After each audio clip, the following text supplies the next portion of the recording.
Black waitress pays elderly woman's bill, then learns she's a secret billionaire. The rain had been falling steadily for hours when the elderly woman walked into Maple Street Diner just before closing time. Maya was wiping down the last table, her feet aching from a double shift, when she heard the bell above the door chime. The woman stood there in a threadbare coat, water dripping from the hem, her silver hair plastered against her pale cheeks. She carried a worn purse clutched close to her chest, and her eyes, bright blue and kind, swept the empty diner with something that looked like relief. Maya's first instinct was to say they were closed, but something in the woman's face stopped her. She looked cold, tired, and desperately in need of warmth. Maya had seen that look in her own mirror too many times to turn anyone away. She set down her rag and smiled. "Come on in," she said softly. "Let me get you some coffee." The woman's grateful smile made Maya's exhaustion feel a little lighter. "Where are you watching from tonight?" Maya had worked at Maple Street Diner for nearly 4 years, ever since she'd dropped out of college to help support her younger sister through nursing school. Their mother had passed when Maya was 21, and their father had never been in the picture. Maya became the provider, the steady hand, the one who sacrificed her own dreams so her sister, Jasmine, could chase hers. The diner wasn't much: scuffed floors, cracked vinyl booths, a coffee machine that sputtered every third pot, but it was honest work, and the regulars had become like family. There was Mr. Washington, who came in every morning at 6 for scrambled eggs and wheat toast. Mrs. Chen, who always left inspirational quotes written on napkins along with her tip. Tommy, the mechanic from down the street, who'd fixed Maya's car twice for free. These people knew her story, knew her struggles, and they showed their care in small, quiet ways that kept Maya going through the hardest days. The elderly woman settled into a booth near the window, her hands shaking slightly as she removed her wet coat. Maya brought her coffee and a menu, noticing how thin the woman's wrists were, how her clothes hung loose on her frame. "Take your time," Maya said gently. "No rush." The woman ordered soup and a grilled cheese, the cheapest items on the menu. When Maya brought the food, she noticed the woman eating slowly, savoring each bite like it might be her last meal in a while. Maya had seen hunger before. She'd lived it herself during the first year after her mother died, before she'd found this job and gotten back on her feet. When the woman finished, Maya brought the check. The total was $8.47. The woman opened her purse with trembling fingers, counting out coins and crumpled dollar bills. Maya watched as she counted once, twice, 3 times, her face growing more distressed with each attempt. Finally, the woman looked up, her blue eyes glistening. "I'm so sorry," she whispered. "I thought I had enough, but I'm short. I'm short $2. Her voice cracked. "I can leave my watch as collateral and come back tomorrow." "No," Maya said quickly, her heart squeezing. "Don't worry about it. This one's on me." The woman's eyes widened. "I couldn't possibly." "You're not." "I'm offering." Maya pulled out her own wallet and covered the difference, then added a few more dollars. "And please, take this. Get yourself somewhere warm and dry tonight." Tears spilled down the woman's weathered cheeks. Why would you do this for a stranger? Maya thought of her mother, of the times they'd accepted kindness from others when they had nothing. "Because someone did it for me once. And because you're not a stranger, you're just someone who needed a little help tonight." The woman reached across the table and squeezed Maya's hand. Her grip was surprisingly strong. "What's your name, dear?" "Maya. Maya Johnson." "I'm Eleanor," the woman said. "And I won't forget this kindness, Maya Johnson." Eleanor came back the next day, and the day after that. Each time, she ordered modestly, soup, toast, tea, and each time, she tried to pay with exact change counted carefully from her worn purse. Maya never let her pay full price, always finding reasons to discount the bill or sneak her extra food. A piece of pie that was going to go bad anyway. A sandwich that was accidentally made for an order that got cancelled. The other waitresses noticed. Denise, who'd worked at the diner for 15 years, pulled Maya aside one afternoon. "You know you can't save everyone, honey," Denise said gently. That woman's been coming in for a week, and you've been feeding her out of your own pocket. I know, Maya said. But I can help her. Tommy, the mechanic, overheard and slipped Maya a $20 bill. For Eleanor, he said gruffly. Tell her it's from a friend. Mrs. Chen did the same, then Mr. Washington. The community that had held Maya up was now helping her help someone else, and the beauty of it made Maya's throat tight. Eleanor began staying longer, talking with Maya during slow periods. She spoke about her life in fragments, a husband lost to cancer years ago, children who'd moved away and stopped calling, a series of bad investments that had cost her everything. She'd been living in her car for 3 months, too proud to ask for help until hunger had driven her into the diner that rainy night. I used to be someone, Eleanor said quietly one afternoon, staring into her tea. I had a beautiful home, a garden, people who depended on me. Now I'm just forgotten. You're not forgotten, Maya said firmly. Not here. Not by me. Eleanor's eyes filled with tears. You remind me of my daughter. She had your kindness, your strength. I lost her 10 years ago to breast cancer. She was only 35. Maya reached across the table and held Eleanor's hand, both of them crying quietly in the corner booth while the afternoon sun streamed through the windows. If this moment touched your heart, please give the video a thumbs up. That evening, after Eleanor left, Maya found an envelope tucked under the sugar dispenser at the booth where Eleanor had been sitting. Inside was a handwritten note on expensive stationery that seemed incongruous with everything Maya knew about Eleanor. Asterisk, Dear Maya, meet me tomorrow at 2 p.m. at the address below. There's something I need to show you. Please come. It's important. Eleanor, asterisk.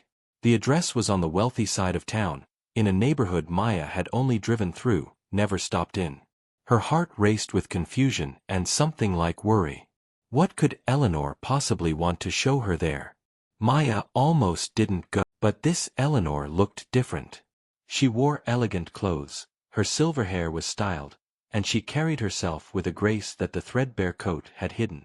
Maya got out of her car slowly, her mind struggling to reconcile this woman with the one who'd counted coins for soup. You came, Eleanor said, her eyes warm. I wasn't sure you would. Come inside, please. There's so much I need to explain.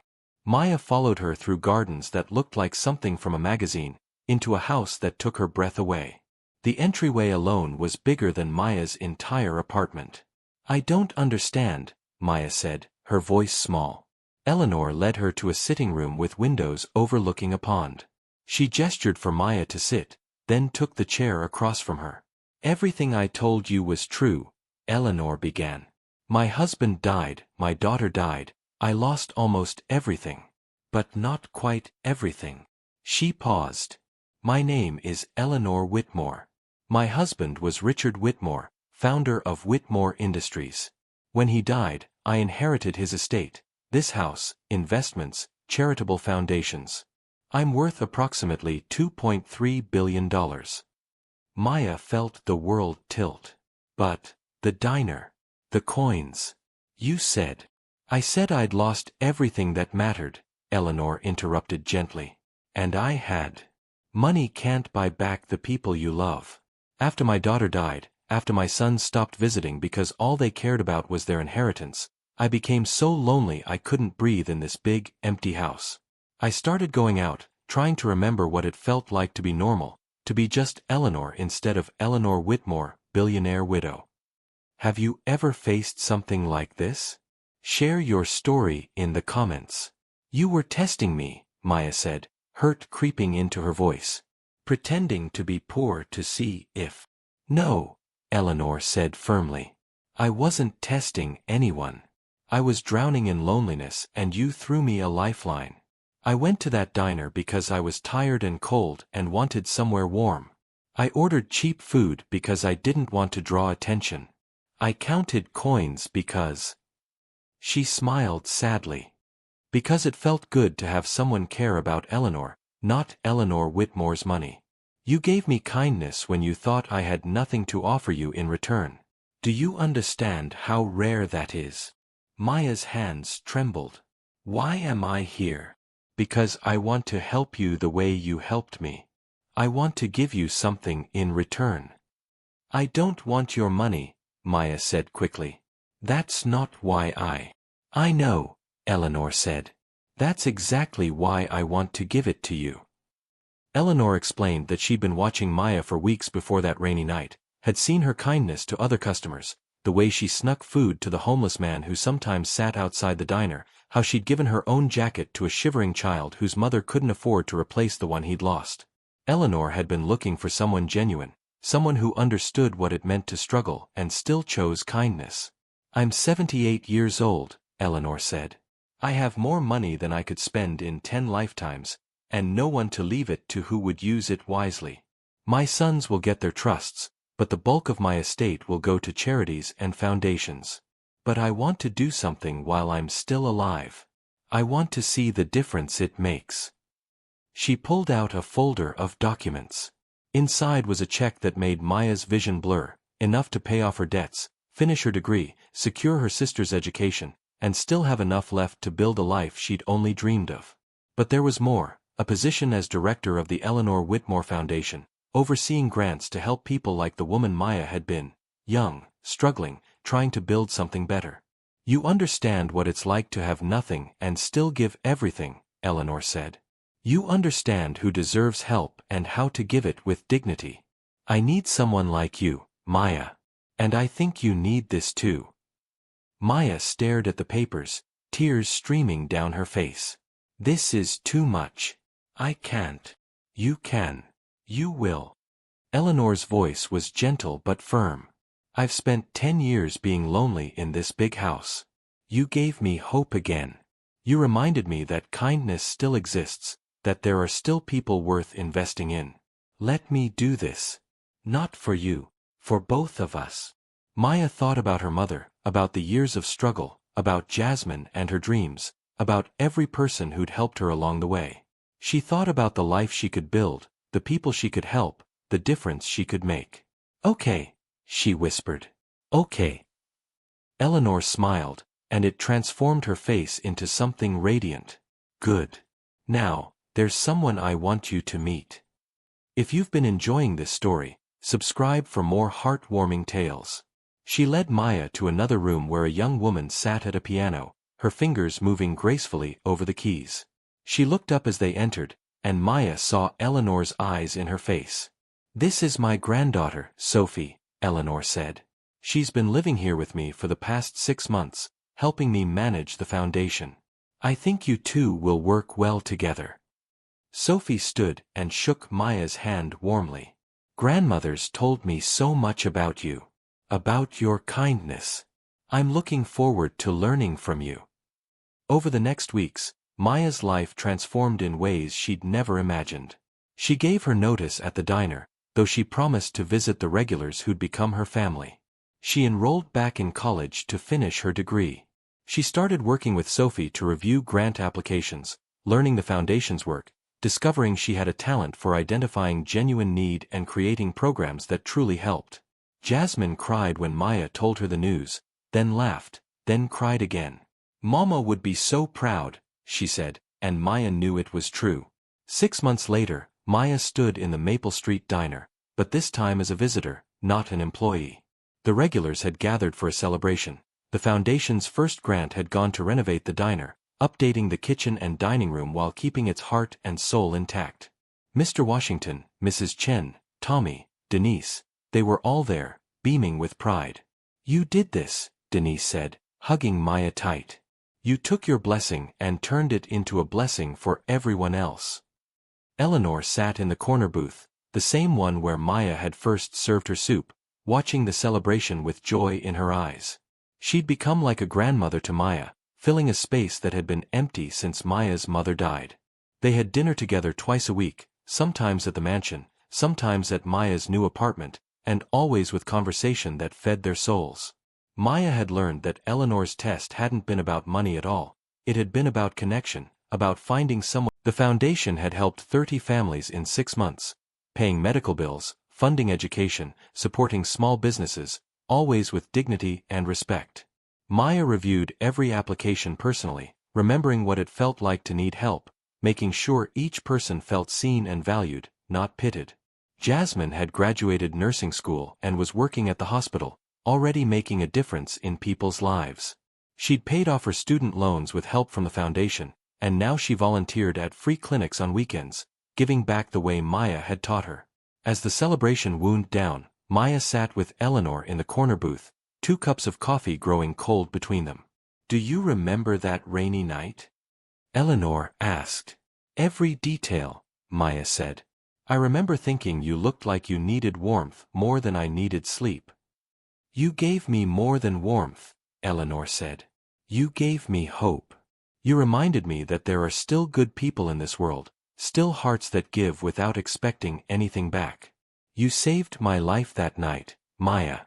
Not with money or grand gestures, but with simple human kindness." "You saved mine too," Maya said. "You showed me that good things can come from hard times, that one moment of compassion can change everything." They sat together in comfortable silence, watching the community they'd both come to love. Outside the window, the street was bathed in the golden light of early evening, and Maya thought about how far she'd come from that exhausted waitress wiping down tables, how much she'd grown. The compass of her life had shifted, pointing toward possibilities she'd never imagined. But the core of who she was remained the same, a woman who saw people's worth, who gave when she had little, who believed that kindness was never wasted. Eleanor reached across the table and squeezed Maya's hand. "Thank you," she said simply. "Thank you," Maya replied. And in that moment, surrounded by the warmth of community and the glow of a second chance at life, Maya understood that wealth wasn't measured in dollars or possessions. It was measured in connections made, lives touched, hearts opened, and the courage to show kindness even when you had nothing left to give. The rain had been falling that night 6 months ago. But the sun was shining now, warm and bright, promising new beginnings for everyone brave enough to reach for them. If you enjoyed this story, please like, share your thoughts in the comments, and subscribe for more. Thank you for spending your time with us today.